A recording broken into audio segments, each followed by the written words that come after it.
बिस्मिल्लाहिर्रहमानिर्रहीम। अस्सलाम वालेकुम। मैं हूं नईम महबूब, डीएम उर्दू पे, और मेरे साथ आज फिर मौजूद हैं PhD scholar doctor Hina Khan.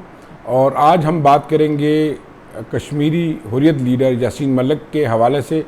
गुज़श्ता रोज़ क्योंकि मुल्क के अंदर एक सियासी अफरा तफरी का समा था, इंतशार अंगेज़ी थी, मुल्क भर जैम था, तो इसलिए हम उस पर प्रोग्राम नहीं कर सके, इसलिए एक दिन ताख़ीर के साथ ये प्रोग्राम कर रहे हैं। तो डॉक्टर साहब, यासीन मलिक को भारत की जो कैंगरू मैं अदालतें कहूँगा, उन्होंने सज़ा उम्र कैद की एक झूठे मुकदमे में न सिर्फ उम्र कैद की सज़ा सुना दी बल्कि 10 लाख जुर्माना भी किया है।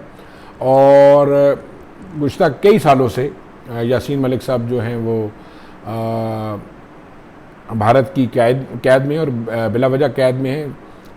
इंडियन जो भी एजेंसी या पुलिस जिन्होंने उनको अरेस्ट किया है, उनके पास ना तो कोई सबूत है और ना ही वो अदालत में कोई प्रूफ भिजवा सकें। लेकिन बदकिस्मती से चंद रोज़ पहले उन पर फ़र्द जुर्म आयद की गई थी और 25 मई को भारत की अदालत ने यासीन मलिक को उम्र कैद की सज़ा और 10 लाख जुर्माना की सज़ा सुना दी। तो इस हवाले से आप क्या देखती हैं?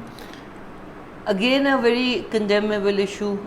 हम अपने मसाइल में इतने उलझे रहे कि हमें अपने ही, ये भी हमारा अपना ही मसला था कि हमें अपना एक और मसला जो कि बहुत ही नासूर की हद तक हमें जो है वो अनसक्सेसफुल रहे हम उसको एड्रेस करने में। हम अपने मसाइल में इतने उलझे हुए थे कि हमें उसकी अपनी फ़ॉरेन सॉरी टू से कि हमारी जो फ़ॉरेन पॉलिसी है, जो भी फ़ॉरेन मिनिस्ट्री है, हालात यहाँ पे ऐसे थे। यासीन मलिक को 25 मई को उम्र कैद की सज़ा और 10 लाख रुपया जुर्माना, जबकि उनकी जो एजेंसी है दे सजेस्टेड कि यासीन मलिक को और हम यासीन मलिक के नाम से बच्चा वाकिफ़ है, वो हुर्रियत रहनुमा है। देखिए, वो फ्रीडम फाइटर है, पूरी दुनिया को हुर्रियत रहनुमा है, फ्रीडम फाइटर, आज़ादी के लिए उनकी जद्दोजहद एक ज़माने से शुरू है। जी बिल्कुल। और वो दहशतगर्द किसी भी सूरत नहीं है। लेकिन उन पे जो मुकदमा बनाया गया, तो हमारे नाजरीन के लिए थोड़ा सा उनको पता होना चाहिए कि उनके ऊपर जो मुकदमा बनाया गया वो terror funding, financing, terror funding या पैसे से स्पॉन्सरशिप जिसको कहते हैं हम, कि किसी मुल्क दूसरे मुल्क से पैसे लेके आप, अब जाहिर है वो तो उसको एज ए टेररिस्ट देख रहे हैं, वो उसको एज ए हुर्रियत लीडर या as a separatist movement leader तो नहीं देख रहे हैं। तो उन्होंने उसके ऊपर टेरर फंडिंग या टेरर स्पॉन्सरिंग का केस बनाया है। और सर आपसे ही मैंने ये सुना कि तिहाड़ जेल में, जी वो तिहाड़ जेल में है। और दिलचस्प बात है कि जब कल हेयरिंग हुई है तो उसमें जब सज़ा सुनाई गई, तो जब यासीन मलिक साहब को अदालत में पेश किए तो अदालत से सवाल किया उन्होंने कि मुझे अदालत अगर सवाल करने की इजाज़त दे तो मैं ये पूछना चाहता हूँ कि अगर मैं दहशतगर्द था तो ये जो इन्वेस्टिगेशन एजेंसी है, इन्होंने मेरे ख़िलाफ़ चार्जशीट क्यों नहीं अभी तक फ़ाइल की, और दूसरा इस मुल्क के वज़ीर आज़म जो भारतीय वज़ीर आज़म है, ये मुझे बार बार क्यों मिलते रहे, मुझे भारतीय हुकूमत ने पासपोर्ट जारी क्यों किया। लेकिन बदकिस्मती ये है कि क्योंकि ये कैंगरू कोर्ट्स थे, वहाँ पे इंसाफ नाम की कोई चीज़ नहीं थी। उन्होंने यासीन मलिक के तमाम उठाए गए सवालात को नज़रअंदाज किया और सज़ा सुना दी, और ये इंतहाई अफसोसनाक बात है। सर ये तो मसला कश्मीर हमारे पैदा होने से पहले, हमारी 1947 से मसला कश्मीर जो है वो चल रहा है।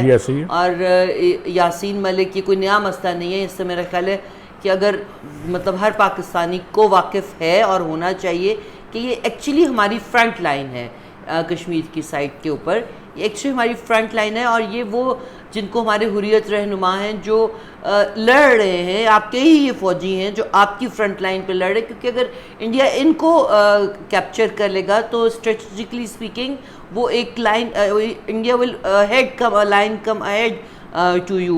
Then India will be coming just next to your Azad Kashmir. Then India will gulp your Azad Kashmir and Gilgit Balochistan. Then India will come even closer to you. So this is basically ये जितने भी ये Hurriyat leaders हैं, जिनमें बहुत बड़े बड़े नाम भी हैं, बहुत यंग नाम भी हैं, ये सारे हमारे पाकिस्तान के फ्रंट लाइन सोल्जर्स थे। लाखों कश्मीरी जो है वो भारतीय फौज के जुल्म सितम का निशाना बन चुकी हैं। और दूसरा, और सर मुझे भी वो डेट याद नहीं है, बट मुझे ये पता है कि पता नहीं कितने 100 दिन हो गए कोविड के दिनों में, कि बिल्कुल एक कर्फ्यू की सूरत और ऐसी। देखिए उन्होंने अपना तो मतलब उसका काउंट मकबूजा कश्मीर में मुसलमानों पे पाबंदी लगाई और अल्लाह का कानून ऐसा आया कि पूरी दुनिया के आबादी पे पाबंदी लग गई और सारे घरों में कैद हो गए। अच्छा, इसमें मैं ये भी बता दूं कि कल जब समाअत हो रही थी तो यासीन मलिक ने एक और बात भी कही कि उन्होंने कहा कि अगर भारत की कोई इंटेलिजेंस एजेंसी या कोई पुलिस या कोई तहकीकाती इदारा ये साबित कर दे कि वो दहशतगर्दी में या दहशतगर्दी की फंडिंग में कर ही नहीं सकते के मुलव्वस हैं, तो वो ना सिर्फ सियासत को छोड़ देंगे बल्कि अपने लिए खुद सजाए मौत की दरख्वास्त करेंगे। और अगर वो ऐसा नहीं कर सकते तो मैं अदालत से ये कहूँगा कि वो इंसाफ पे मबनी फैसला करे। ताहम मैं किसी भी अपना किस्म की अदालत से भीख नहीं मांगूंगा, अदालत पे छोड़ता हूँ कि अदालत हक और सच को मद्देनजर रखते हुए फैसला सुनाए। लेकिन अदालत ने वही किया जो एक्सपेक्टेड था, हाँ, जो मुतवक्का था और जो शायद हुकूमत की डायरेक्शन थी।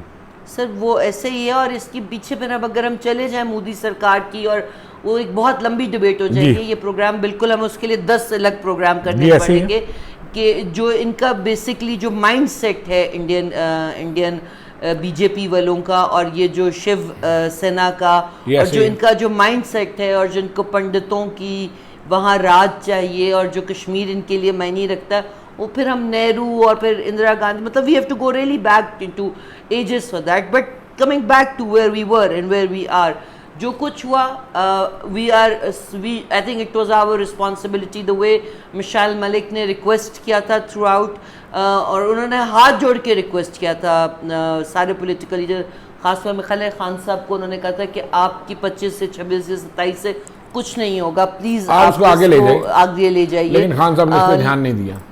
Unfortunately we are very sorry कि हम बहुत एक जगह हमने एक हार है, ये हमें तस्लीम करनी चाहिए कि यासीन मलिक की सजाए मौत पाकिस्तान की डिप्लोमेसी की हार है। एक आलमी मसला था, बहुत बड़ा मसला था, और कल के इस इवेंट से यानी कि पाकिस्तान में इस मामले से बिल्कुल ही गायब हो गया। और इतनी बड़ी बात थी सर, हम जबकि मकबूजा कश्मीर में मुजाहरे हो रहे थे। लेकिन जब ये यूएन में बात आएगी या आप यूनाइटेड नेशन के चार्टर के मुताबिक देखेंगे तो आप हार गए।